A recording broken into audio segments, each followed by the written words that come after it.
Your hometown forecast, 33 pinpoint weather.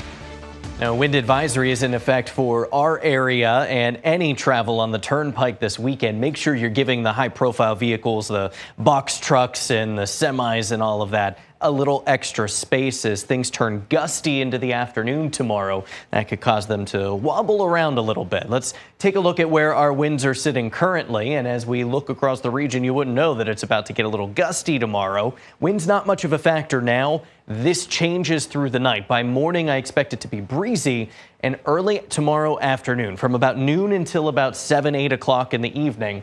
Potential there for gusts approaching that 40 to 50 mile per hour range.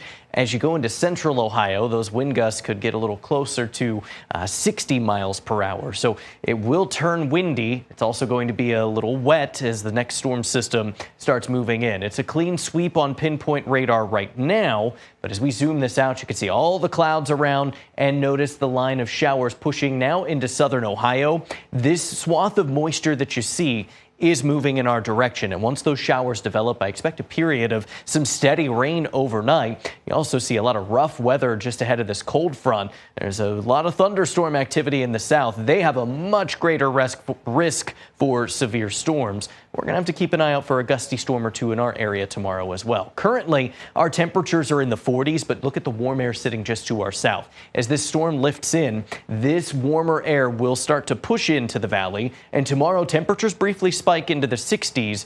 They're not going to stay there. It'll turn colder again into the night and not quite as warm on Sunday, but that could be some fuel for thunderstorms. The severe outlook for tomorrow, what's the lowest threat category that we're highlighted under. That's a marginal risk, that level 1 of 5. The concern being that some of these storms could have a little bit of gusty wind or the potential for some pockets of hail. So futurecast, we stop it at 2 a.m. You see the wall of moisture building in.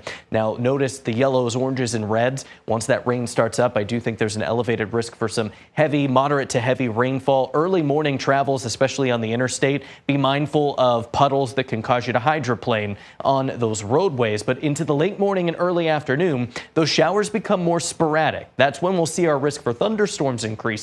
We'll also watch for some peaks of sun in the afternoon. It turns gusty. Any of these storms could be a little gusty in addition to the already strong winds that will be out there. You see here into the evening, early evening, still could be some storms. As we go past about 7 o'clock, storm threat comes down and the temperatures start coming down too. So 42 tonight, breezy, rain developing. It becomes steady later into the night and early into the morning, and then more sporadic into the afternoon, but still going to be a gusty day, mild with those temperatures reaching the 60s before turning a little cooler for your Sunday. 53 the high, but it does look like a lot of sunshine Sunday, so it'll be a nice day to enjoy. Monday, we'll have the chance for showers, a cloudy day, high stay in the 40s, and Tuesday, mostly cloudy, about mid 40s for the highs. Wednesday, another decent day, partly sunny, a high around 50. The chance for showers comes back into the forecast into the latter part of next week.